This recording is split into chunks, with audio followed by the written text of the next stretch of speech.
Hey, hey! Good morning, everyone! And welcome back to another edition of the show. It's episode 339, October 11th, 2022. And I'm joined once again by Kyle Klingman out there in the great state of Iowa. Kyle, how the heck are you? I am well. We have a great guest, too, today to celebrate the fastest car you'll ever see in your life, right? The fastest car, one of the fastest cars for sure.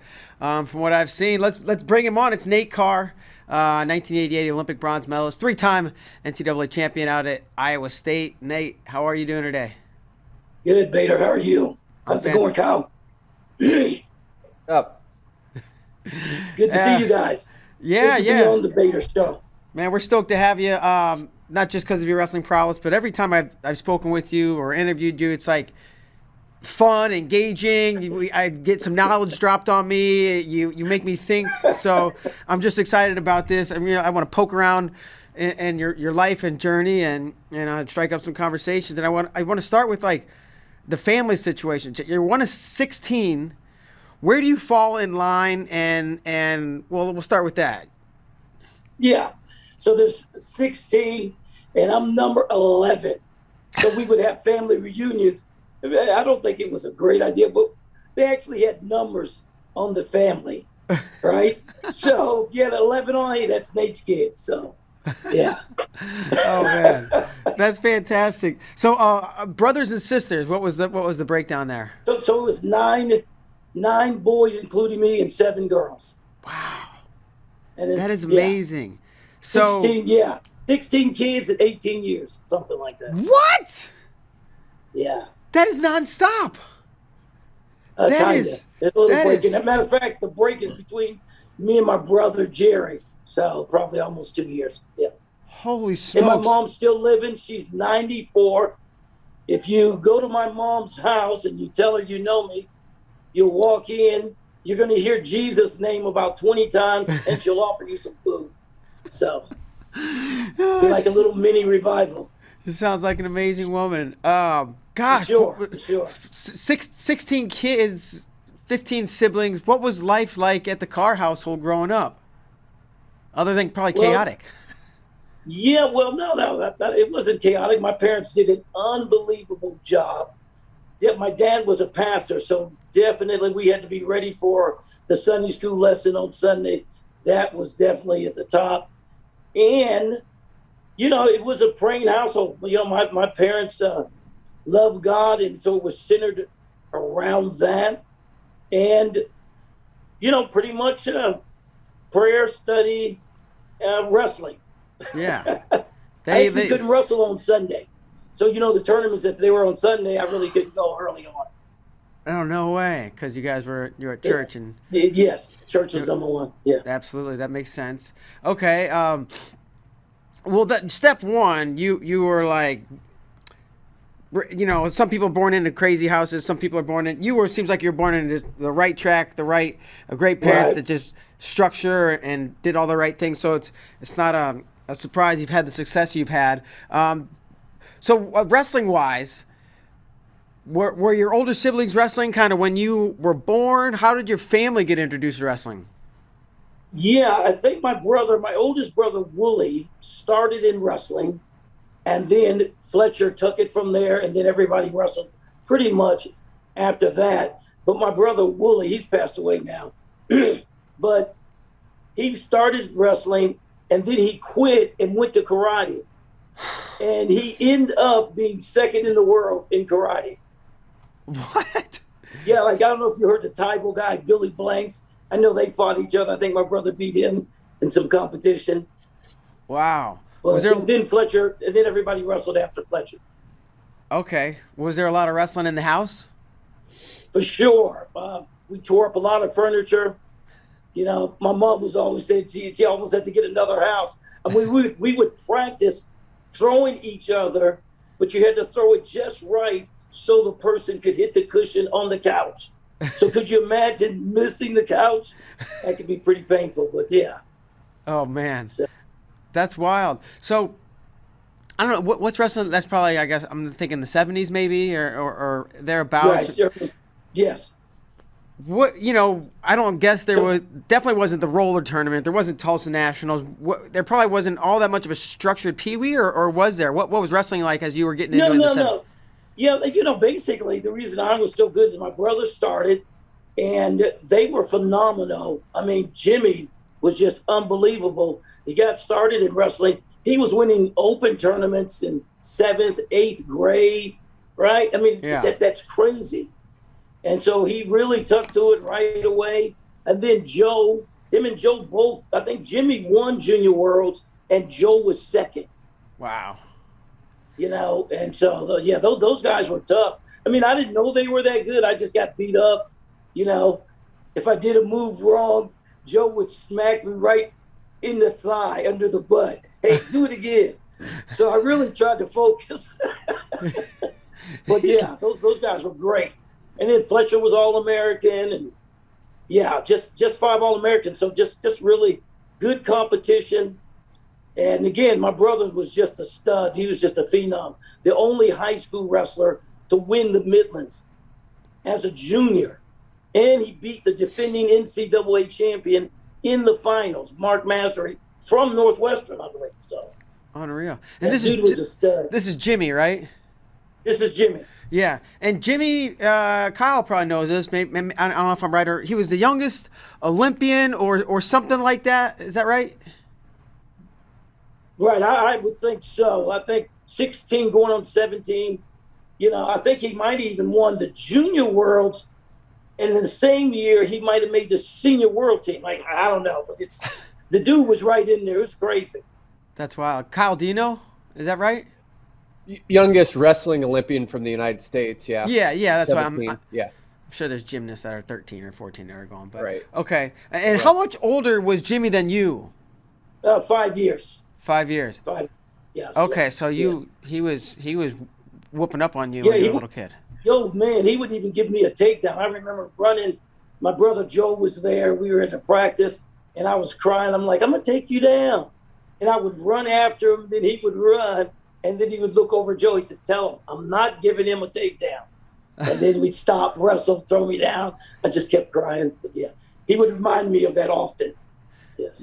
It almost seems like that house was a breeding ground for success. Like, I guess, forget about Little League or practice. Like, you're not even probably practicing to get better, but just the constant wrestling with these constant studs is making you better.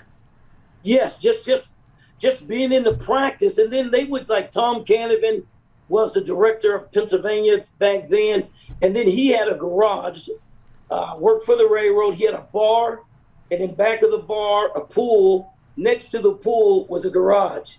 And in there, guys from Pennsylvania would come, Chalice, Rome, just guys from all over, Rick Sanders. They would show up in this garage and wrestle. It was crazy. So, yeah. How old do you think you were? How old, Mark? How old were you when you were going to this barn and wrestling with Chalice and Saunders and all these guys? Sanders. Well, I don't know if I actually wrestled those guys, but I don't know. Or you were there around 10, 8, just around it. Yeah, I really didn't probably even start till 11, 10, but I was around it all the time, not competing, but going to practices. Really? Did you, Yeah. when you were younger, did you, one, you're probably wrestling at home nonstop.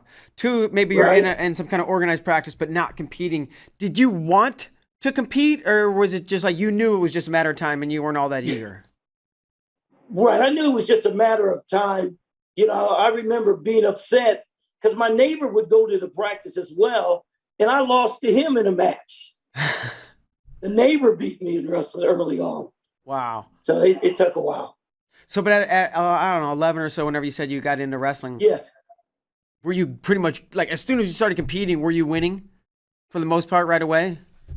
No, I don't think so. I remember going to a tournament, and again, this might have been between 12 and 13, right in there.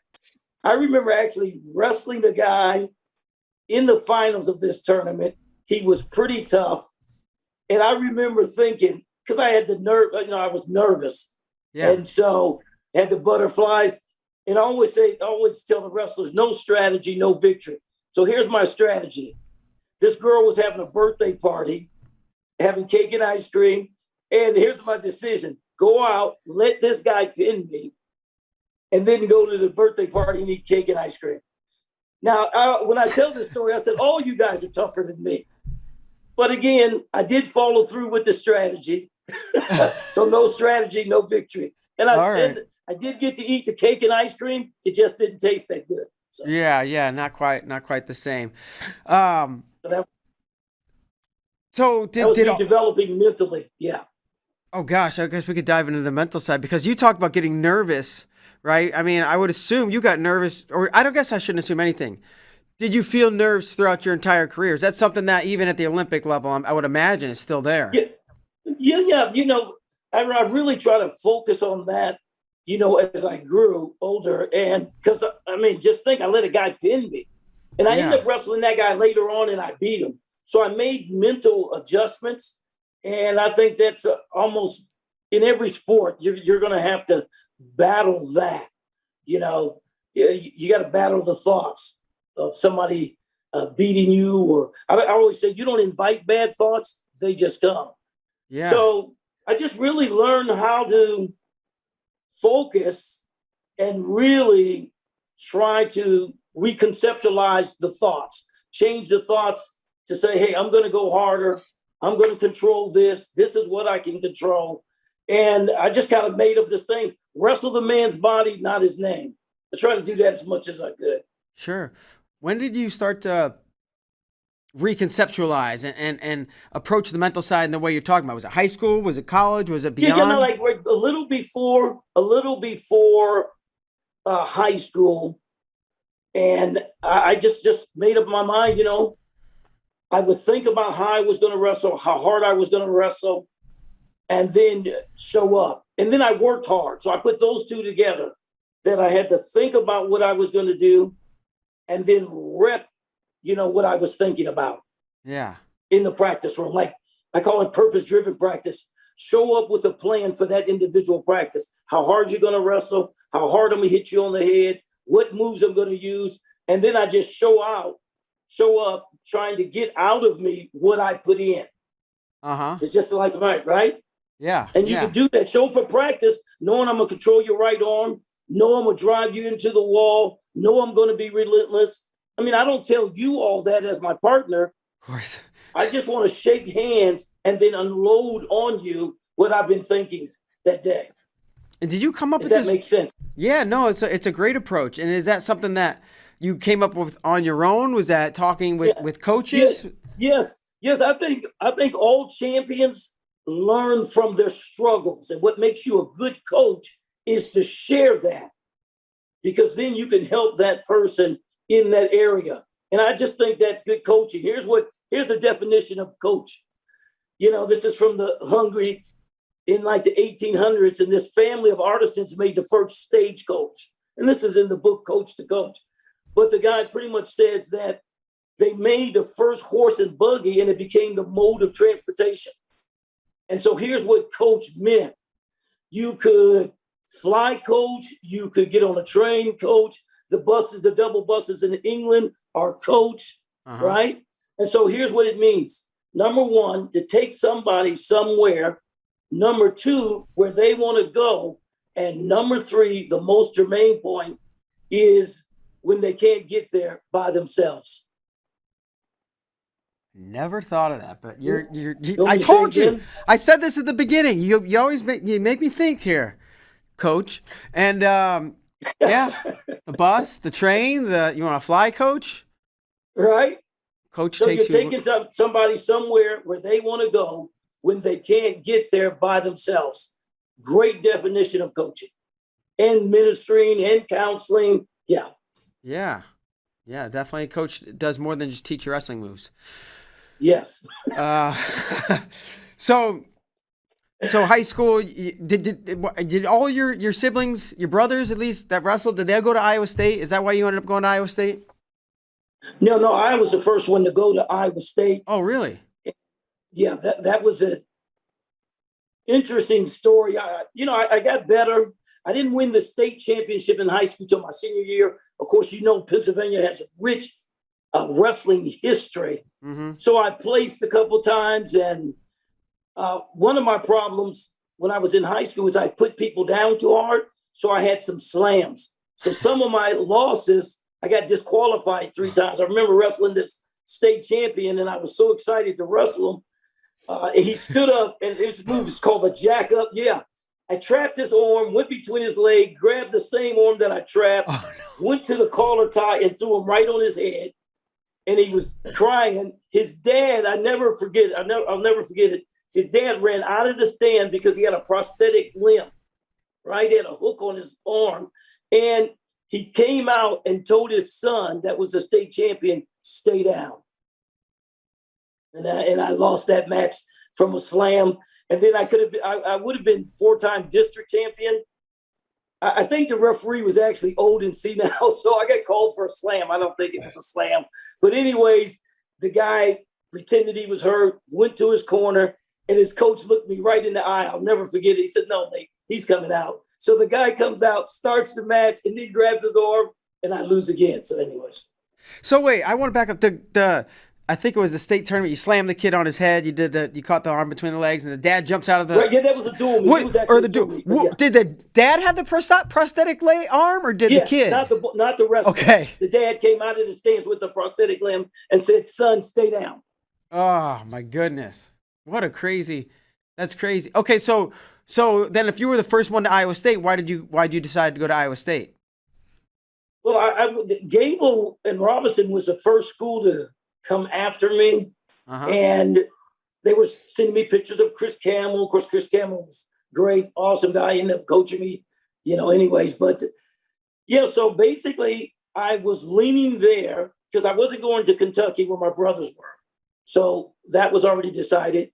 And yeah, so I was looking at Gable and Robinson, and pretty much my mom, so this is a spiritual family. So my mom had a dream, and this is after meeting Coach Nichols, who came to our house, and Coach Nichols is older, more mature, Yeah, at Iowa State. Yeah, and so I decided that I was going to go to Iowa, and then my mom had a dream. And so she came to me and basically told me she had a dream that I should go to Iowa State. And then I said, Mom, I understand that. I respect, your dream, because she's told me other things that have come to pass, right? So I was listening. So I said, Mom, I respect you, but it's my decision, and I'm going to go to Iowa.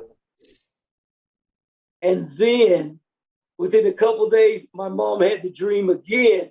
I was like, it doesn't matter. I'm going to Iowa State. And that was it. So I called Jay up and told him that I was going to go to Iowa State. And Jay was not too happy. I think he said something to me like, you'll never win a national championship. I'll always be coaching against you, and you'll never make an Olympic team. So,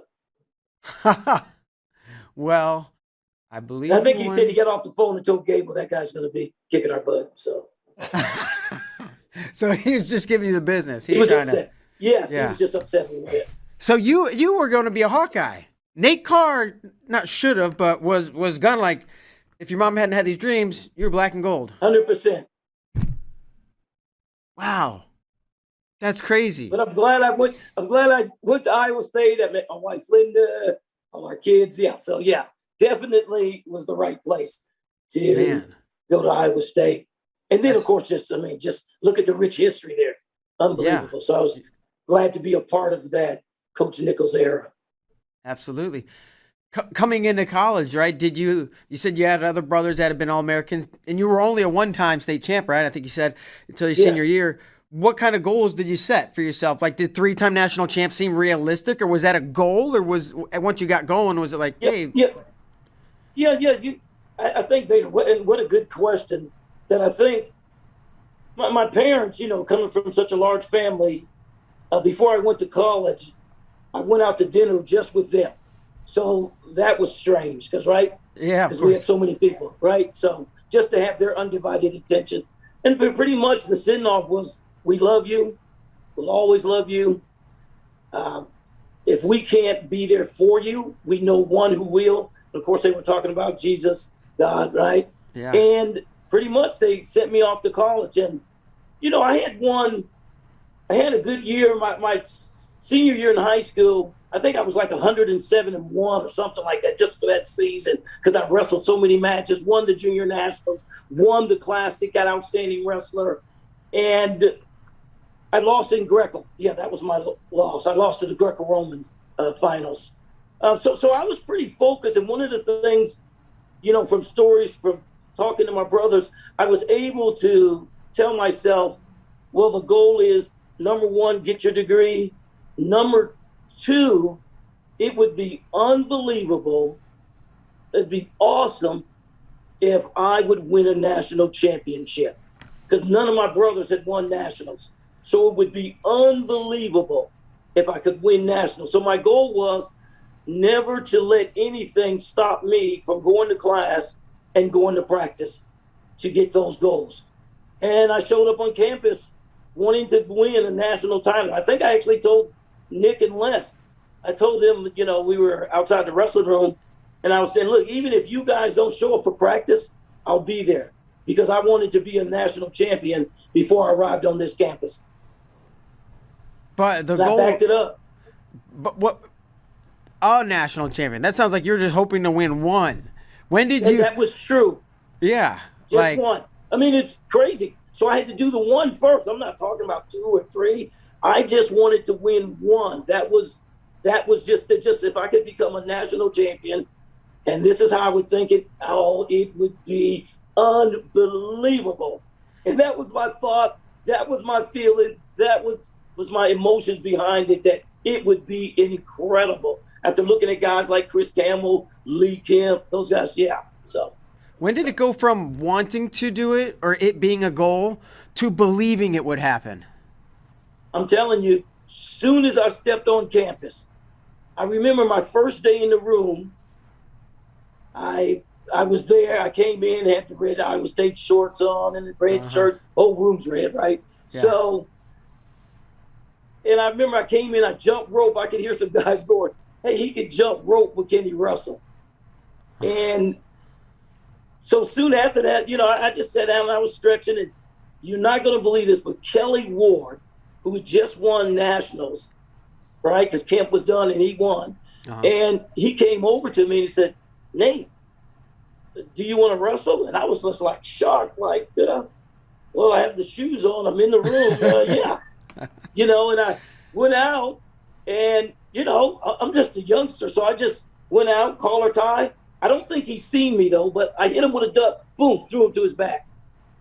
He didn't know. It was just like he got hit by a car, A really fast car. So then we got up, and we started wrestling again, and I hit him with another duck to his back. And I kid you, this is the first day in the room. The whole room started going, get him, Kelly. Did he ever get you that day, or was it like? He did. Yes, he did. Finally, he did take me down, and I'm telling you, he tried to break my arms off. Right? Because just think, I'm definitely not going to get away from him. He was trying to break my arms off, and I just basically, and this is bold. We got done wrestling, and because Kelly was going to move on to Nebraska, and I remember right after the practice, I kid you not, I whispered in his ear, hey, before you leave, I'm going to kick your butt real good. And I did. I mean, if that's got to give you all the confidence in the world. Oh, right. The guy was national champion. So, but I look back, where did that come from that I would tell the national champion that just got done breaking my arms off that before you leave to go coach at Nebraska, I'm going to get you real good. And I did. Yeah. Wow. And I want to ask Kyle a question because Kyle, I don't want to ask Nate to describe and then it. Kelly Ward, we're great friends now. So sure. Yeah, he's a good guy. So describe what it looks like to watch Nate Carr wrestle, Kyle. I don't know that you can see much just because it's an explosion. It truly is. It's like you see the blast, and it's so lightning fast that you really have to see it to experience it, kind of thing. You better not look away. I think about explosive movements. I think about when he hit Andre Metzger through him. He might still be flying right now. I mean, just pure explosion. Unbelievable. Where was that, Kyle, when he went through Those Metzger? Olympic trials. Like an over-under? Kansas. Headlock? No, it was I think I shot a leg shot, and Andre Metzger is really good upper body, and I went to an underhook, and I kind of posted on the other side. So I'm going to duck to the far side, which makes you run to the left. But I duck to right, he runs to the left, and I trap him with the leg and just take him over the leg. Almost like going out for a pass, except when you're going out for the pass, you hit the football bench. So imagine the guy hitting the football bench, going up to catch the pass. There you go. His head's going to go down, and his legs are going to go up. So I use my leg as a football bench, basically. You broke it right over the bench. Yes. Oh, my gosh. No pun there. Yeah. So basically, you beat up, or you have that go with Ward, gives you the confidence right away, and you rip off three NCAA titles. By the end, when you look back, were you like, I couldn't have thought that was possible? Yeah, really, and I was doing a lot of reading. I think readers are leaders, leaders are readers. And I think reading a book sometimes, especially in something that you're interested in, it's almost like cheating, because as you read about other people's lives, you can kind of get to a situation before you get there, or you can take experience from reading the book and use that to further your knowledge. And so I did that. And after winning, like my freshman year, almost like I think Kenny was ranked fourth, didn't place. I was ranked fourth as a freshman, didn't place. I ended up getting my leg hurt, took my hamstring torn out. But I remember leaving the tournament with Coach Nichols, limping out. And I remember telling Coach Nick, Coach, I'm going to win this next year. I mean, I can remember it just as clear as day. We're leaving the arena. I said, Coach, I'm going to win this next year. He said, yeah, I know. And we went out to eat. And I came back knowing what I had to do that next year. And one of the things was, number one, get off the bottom. Make sure no one is going to ride you. So all summer I worked on getting off the bottom, and I would even challenge guys. I mean, the whole Iowa State's whole room was full of All-Americans. I'm challenging guys to hold me down. And this is what I knew. If you can't ride me, you're not beating me. It's going to be hard for you to beat me. Yeah. And I had losses, but it's going to be hard for you to beat me if you can't hold me down. Because there's a good chance I'm going to take you down more than you take me down. Sure. And I did that all by myself. Just no coaches, just making adjustments. Here's the problem. You want to be national champion. Here's the problem. This is what you need to work on. And I did it all summer, came back the next year and won. I know it was many years ago. Do you remember any of the books you read? Because you mentioned readers are leaders and reading books and kind of experiencing things before you experienced them. Not right offhand. And of course I was reading the Bible and some good principles in there. They talk about wrestling, they talks about being focused, talks about the Isthmus Games, which was every 2 years, way back during the Roman time, every 2 years. And, just them pursuing and being focused and don't let anything stop you. So, just that, Okay. So, it took maybe your first practice in college to have that go with Ward and really maybe rearrange your thinking and confidence to know where you are. How about the next level, right? When did you transition to the senior level? Or I guess, when did you believe, hey, I belong here and I can succeed at this senior level? Yeah. I think the truth of it is that coming into college, again, remember I said, here's my goal to, get the degree and become a national champion.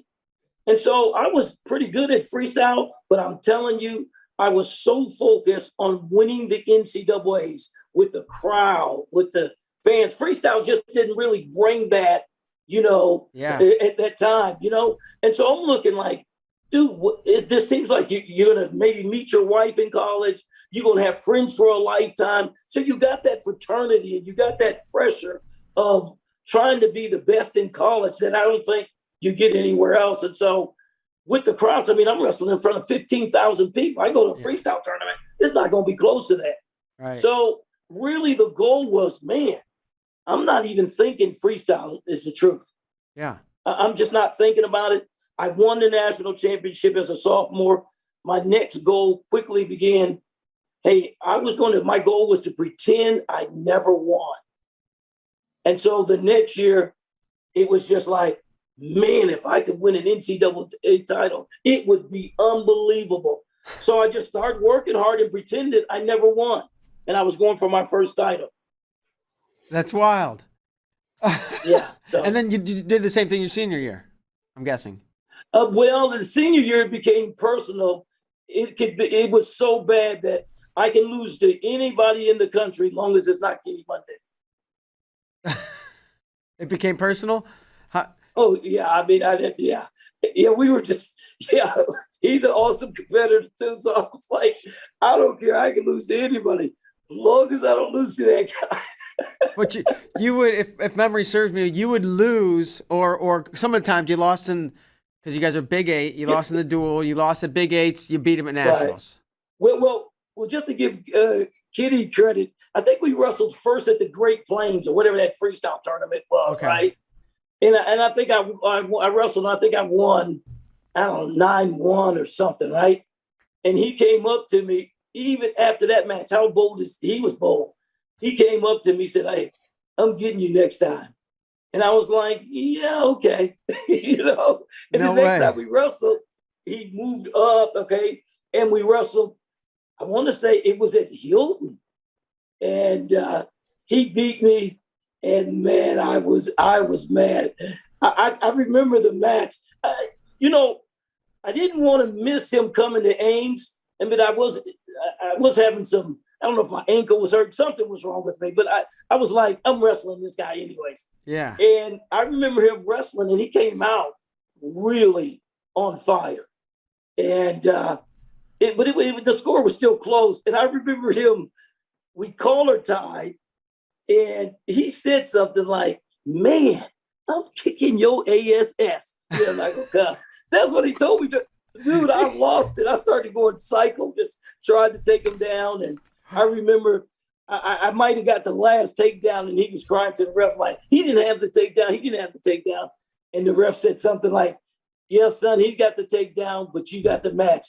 And Kenny was like, yeah, boy. Yeah, and man, I was mad. I think I walked up to this corner. I was so mad. So anyways, that's how I kind of started. And then I don't know if Kenny, that's my version. I mean, I don't know if Kenny remembers all that stuff, but yeah, so that's when it started. Yeah. How did it progress? Pardon me? Keep going. Yeah. How did it progress? Yeah.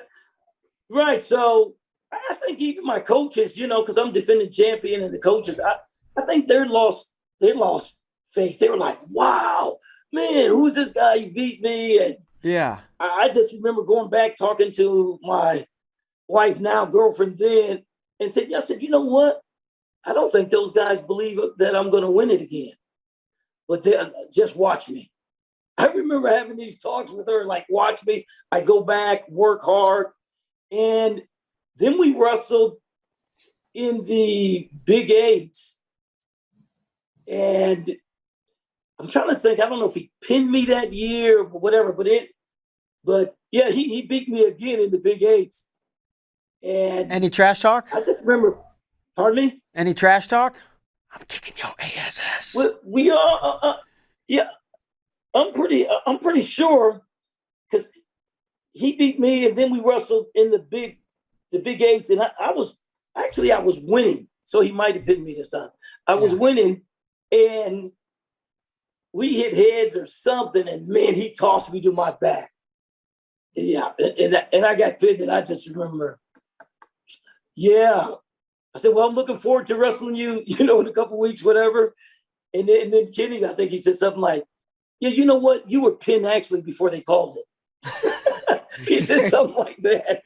But that just started the rivalry. And then, of course, I ended up beating him in Ames. And, the story behind that even is I actually injured my elbow before the championships. And I actually couldn't even hold an empty Pepsi can. That's how messed up it was. Wow. And I remember going, this is like a week before the tournament. I remember going to Nichols and I went to his office, and, Nichols is a little older, mature. And I went in his office, and he would grunt sometimes. So I go to his office, I sit down, he's writing a letter. So I have to wait till he looks up. So he's writing a letter. He looks up, and he goes, what do you need? Or something like that, right? And I said, Coach, my arm is really messed up, and I don't think I'm going to be able to wrestle the tournament. Just like Nationals? That. Then he go, yeah, this is before the Nationals, yeah. And wow. so he goes back to writing. I kid you not. He goes back to writing because he was writing a letter. I said that to him. He puts his head down, and he's writing, and I'm just sitting there. And then he just looks up and just says, you'll be all right. And that was it. So I just kept going to the trainers. They would put my arm in a pressurized bag. But, it eventually got better.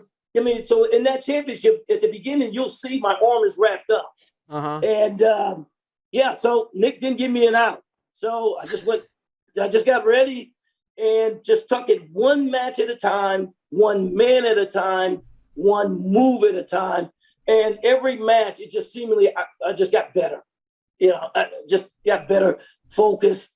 And I remember Willie Gatson, and this was the championship, and I'm wrestling Mondays before the championship. And the championships are unbelievable that year. Schultz is going to wrestle Bannig. I mean, there's like super matches all over. And I just remember Willie Gatson was telling me, Coach Gatson was saying, Nate, go sit down. And I remember telling him, I'm not sitting down. People paid to watch these matches. I wrestled to get here to watch these matches. The matches were so good, I wanted to watch them. Yeah. And I was just pumped up and ready. And I just remember just telling myself, the only way Kenny Monday's going to win is if my arms are broken, my neck's broken, both legs are broken. That's the only way he's going to win. And I remember them calling my name. And it's, again, we're in Ames. And you had to run through the swords. They had the swords up, and you run through the tunnel. And I remember they called my name. It was like a spirit left me, and I was just like, dun, dun, dun. I mean, I was just ready. Let's battle. And it was a battle, and I ended up winning. Wow. But I was ready to go. Yeah. Yeah. We went overtime. Yeah. Great match. Wade Challis said, he said he might have been a little tipsy a little bit, but he was watching the match. He said it was one of the best matches, he's ever watched. So yeah. Did you have any words for him? No, not really. I just remember riding him out and having my hand up, and it looks like I said something to him when he was on his knees and I won. But for sure,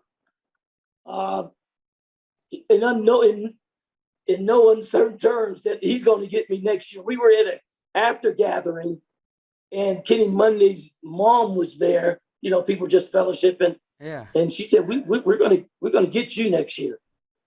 That's what his mom said. His mom was mean. I mean, she was like, "Oh, we're getting you." And then Willie Gatson was there. I didn't even know what to say when she said that to him. And right. And Kenny, and then Willie Gatson said, "Ma'am, I think your son better go another way." Yeah. But he didn't. So it was intense. Yeah. Yeah, but he did. I mean, did almost the same thing happen next year? And he was ranked number 1 going in, right? Because he beat me. So he was the number 1 guy. I was number 2, but I was defending champion. Same thing, overtime? Is that right? Yeah, that year. So it was overtime. And then the next year, of course, it's really hyped. He's a junior. I'm a senior. And we're wrestling and we're looking forward to it. And I remember I'm wrestling him at the dual meet, and this time it's in Stillwater. And Chris Campbell's a great coach. And he was going to Russia to wrestle some freestyle tournament or whatever. And he gave me this letter, and I couldn't open the letter until I arrived on Stillwater, Oklahoma State's campus in Stillwater. So I opened up this letter. He just goes through some of the things that we were training on, let me know, hey, you got this.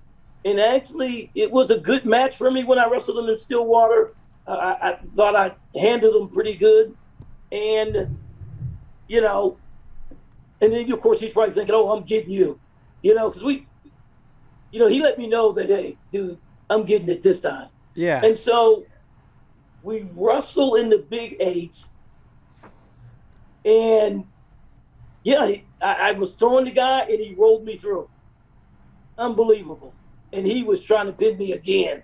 Yeah. You know, and after that one, I was a little upset because I don't even think I got taken down. Neither one of us, we're not losing to anybody but each other, right? And so, sure.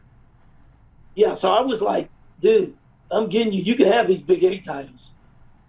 And I think he was saying something, I don't know, like, I'm bringing all my military equipment. I'm going to be ready. And I think I said something because we were going at it. We both were bleeding a little bit. He had beaten me, and he was saying he's going to be ready. And I said, well, just don't forget that battery for your heart.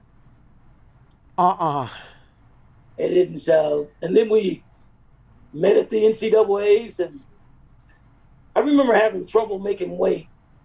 Yeah, I think I lost 13 and a half pounds in an hour and a half. And I only did that because Kenny was over 6, and my goal was he was over 6.5, and my goal was to lose my 13 and a half before he lost his 6.5. Wow. Did you make weight every day or just once? Yeah, I think we had to make it every day. It was like a late weigh-in. Like if you missed it, you could weigh in the morning. So yeah. I didn't want to do that, so I made it that night. And, yeah, I was just really having trouble. But I made the weight, and I was really focused. I remember – I don't know if I got this out of a book, but it's something I did. I would, anytime somebody said something positive about me, I would collect it, write it down, and reread it. If I like Gable's quotes, you know, he would pull a card out of the deck and double the number in push-ups. I like that, so I wrote it down. Yeah. One reporter said, Nate Carr was so awesome last night in Hilton Coliseum, he had the crowd in one hand, his opponent in the other. I liked it.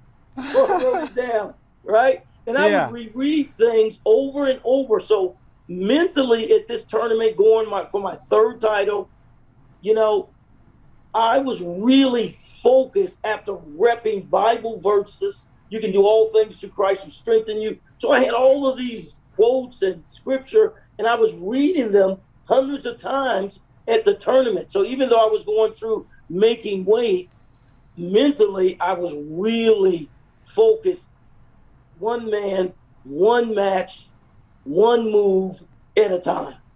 And then got to the finals, and it's in Oklahoma, so it's in Kenny's turf this time.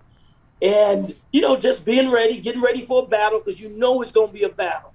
And people are, you know, the Oklahoma State fans are definitely ready. Mm-hmm. And I remember going out and wrestling Kenny, and the first, I don't know, like minute, just mentally, I was thinking, man, this guy is ready. And he was. And I remember there came a time in the match where Kenny's winning, but he's been called for stalling. And for some reason, he took a timeout.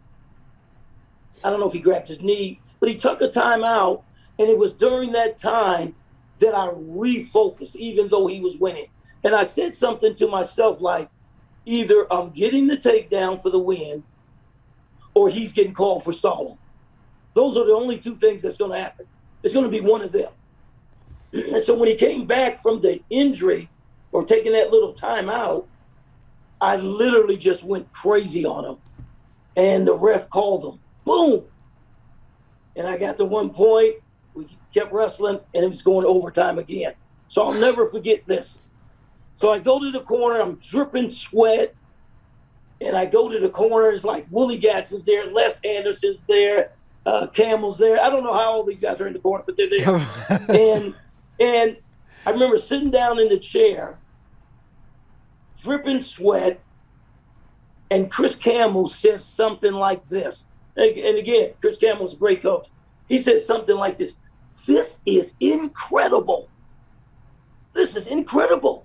This is right where you want to be. And I was thinking like, what? And what he was saying is, dude, this is just like last year. You got this. And I was like, yeah. And I went out, took him down in overtime, won the match. So, yeah. It was crazy. How cool is that? That's good coaching. He refocused me. Great strategy, Look, he just took me to a different level just like that by saying, this is incredible. This is right where you want to be. And I was like, once it clicked, I was like, yeah. Boom, went out, won in overtime. What an amazing way to just get you to re-perspective. That's not a word, but to have a different, to change your perspective, right? To go from I'm tired and crappy to like good coaching. It's to take somebody somewhere. Remember, to take somebody somewhere, to get there when they can't get there by themselves. This guy. I needed that statement. Not that I wasn't going to go out and go hard. Not that I wasn't going to go out there and go crazy and beat them. I mean, I wasn't there to lose. But, man, you talking about refocus. I don't know where the heck. It came out of nowhere. And look at he was just like, I'm telling you, he threw his hands up. This is incredible. You're right where you want to be. I was like, oh, yeah. And just went out and wrestled my butt off. And it all stemmed from Kenny taking a timeout. That maybe he wanted to get refocused, but really that helped you. Yeah, because Jay Robinson's, he was like, you were done. Like Jay Robinson's really hoping I'd lose. So he's telling me this after this match. There was a part where Kenny had me it was on the edge. He has a single. He's in on the leg, and he's reaching for the other ankle. If he gets this ankle, I'm pretty much done. It's over. But as he goes to reach for the ankle, I mean, evidently I must have felt it. I leaned forward, put pressure on my knees, lifted my ankle up, and his hand went under, and I got out of bounds. It's crazy.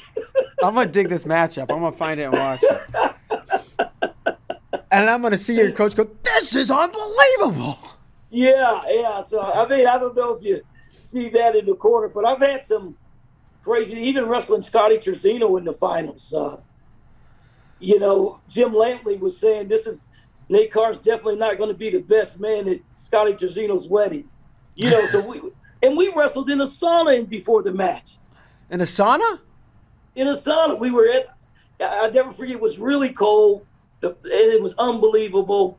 This Carver Hawkeye, it was in the old one, right? Yeah. It wasn't Carver, but it was in the gymnasium. So it was packed, people all on the floor.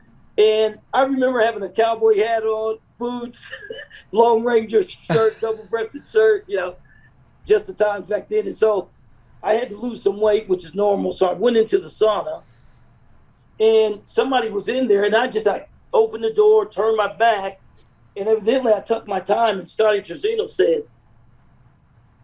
hurry up and shut the door. So he yelled at me. So it was just me and him in the sauna. And I was like, who you talking to? So we started wrestling public in the sauna. And then we started, they were like, we'll get enough of this tonight. And I was like, yeah, that's right. So just really intense. I know the first time I met Scotty, I think he said something to me. We had wrestled in the Classic, and Gable had all the guys coming to Iowa, all the top guys coming to Iowa. And I remember Gable sitting us down and saying to us, like Selesky, Kerber, all those guys, gentlemen, if all of you come, we'll complete our dynasty. Gable was saying stuff like that. Wow. Right? So, but Terzino was looking at, Terzino saw me, evidently he must have been scared even then. He said something like, what weight are you going? 34? Like he was saying I was small. Of course, Yeah. Scotty Terzino had big biceps. He was huge. So he was giving me a hard time then. So I really couldn't wait to wrestle the guy coming back after his red shirt. And he had taken second before that. And I could, Chris Campbell, the Gadsons, they had me ready. I just ran through them. I threw them without even having my hands locked. You know, You grabbed him and threw him. Just tossed him. But yeah, so that was a match. And so when we wrestled in the finals, they were making a big deal out of it. And he was saying he scratches or something. I'm thinking, like, I got scratches all over my body. I just never complained. I mean, would you get hit with a nail pick? I mean, that's what I was thinking, you know. But anyways, he was saying stuff like that. And he was headbutting me the whole match. And so finally he split my eye open. And I ran to the corner and I told him to hurry up, put a butterfly on it, close it up, because I don't want to give him a break. And soon as they put the butterfly on, I went to his corner, grabbed him by the elbow, and pulled him back to the center. And he was looking at Dan like, what is he doing? And Gable was yelling at me. Gable was pissed. Get her hands off him. And I pulled him back. And I kid you not, right after that, I ducked him and threw him to his back. And that's where they made the rule you can't go to the corner. Because you went to the corner. Yeah, I went to the corner. Okay. So anyways, but I ended up beating Scotty, but it was, I mean, he wouldn't even really want to shake my hand afterwards. Man. You know, but it was just that tense Iowa State. And, you know, then it went from that to Kenny Monday. So. To the Monday rivalry, right? And I guess it's a good segue to the All-Star match, which is coming up here in November. Yes. Man, what are your thoughts on your son's wrestling his, right? David's wrestling Quincy. How fun is that? Does it spark memories of this intense rivalry? Is it I know David and Quincy have trained before, and I think they're maybe more friendly than you and Kenny were back in the day. But yeah, just kind of your thoughts on this. No, just the history. And let me say, I mean, Kenny Monday, what a great wrestler for sure. You know, you definitely want to give honor to whom honors due. And Kenny Monday, what a great ambassador. Congratulations on his job at Morgan State. I know he'll do a good job, but what a great competitor. Yeah. Period. You know, and so, so it's great to have our sons competing. And I'm looking forward to it. I mean, right? It's exciting, you know. Yeah, I'm sure both of them are going to be ready, and that's what it's about. Yeah, meeting that challenge. Compare when you were a competitor, getting ready to wrestle, and you talked about being nervous when you were a little kid, and then getting pinned so you could go eat ice cream to a girl's party, and I'm sure all the way through NCAA's you probably got nervous and beyond. You know, compare the nerves before you wrestled versus the nerves before your kids wrestle, or the feelings inside. Emotions. Yeah, you know, I try to, you know, definitely because you're a parent, right? So you definitely are going to have those jitters. You're going to have the butterflies. I think that I try to prepare, you know, my son and all wrestlers, you know, just to be ready. So I do a lot of mental stuff just to be ready. And then, you know, not that I'm not nervous, but pretty much I'm not going out there. Yeah. Right. I mean, so it's like a release. Hey, dude, go out. Let's battle. And then I really believe in failing forward. What are we going to learn from this experience? How can we go through? Right. So whatever you learn is going to make you better. So I try to get it where there's no pressure, but I want you to wrestle as hard as you can. And when you do that, then weigh the results in peace. But the key is, of course, you wrestle. Kyle Russell. The key is we don't often give our best because of some thought, some fear, right? So long as you can give your best mentally, physically, then weigh the results in peace. But yeah, am I nervous? I'm sure. I mean, I don't show it. I really try to leave it, you know, dude, go wrestle. I mean, Like, because he's looking at like, let's go. Right? You looking at me, I'm like, go get it. This is what you know how to do this. Let's go. Let's go. It doesn't matter. Get a leg, run behind him. I don't care how you score. Jump over him. Just score. So I try to just really try to get the guys, even at Iowa State. I mean, that's a big part of what I do as well, is being in charge of the CRTC. But, it's just to get the guys ready. Because I believe for sure you can look at a wrestler's body and you can say right away they do a lot of reps from the neck down. But the real question is, how many reps are you doing from the neck up? Not to mention your feet are not above your head. Right? Yeah. So the head's at the top because it controls everything underneath. And so you could see, you definitely want to be able to focus, because your biggest enemy could definitely be yourself, right? Yes. Yeah. And so am I nervous? Well, yeah. Do I want the guy to win a national title? Yeah. And I was pumped. I mean, geez, he won the title almost to the date when I won my first title. Right? And that's, how crazy is that? So I'm really proud of, all of my children, and, proud of David to do that. And of course, I was saying when I was coming through, none of my brothers won an NCAA championship.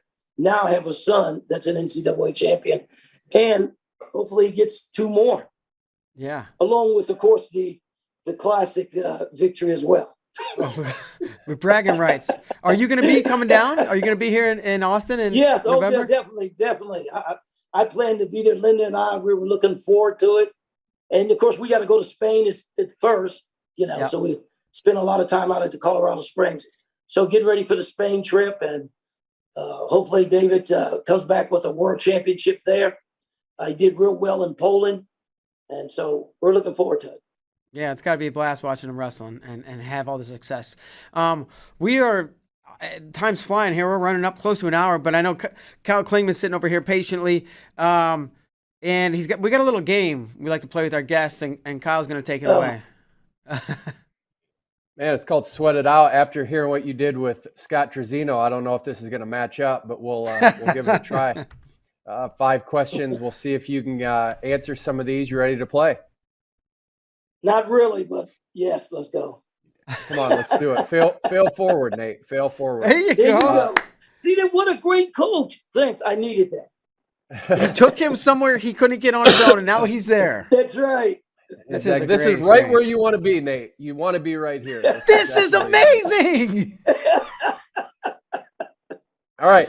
Number 1, who was your last loss to at the NCAA championships?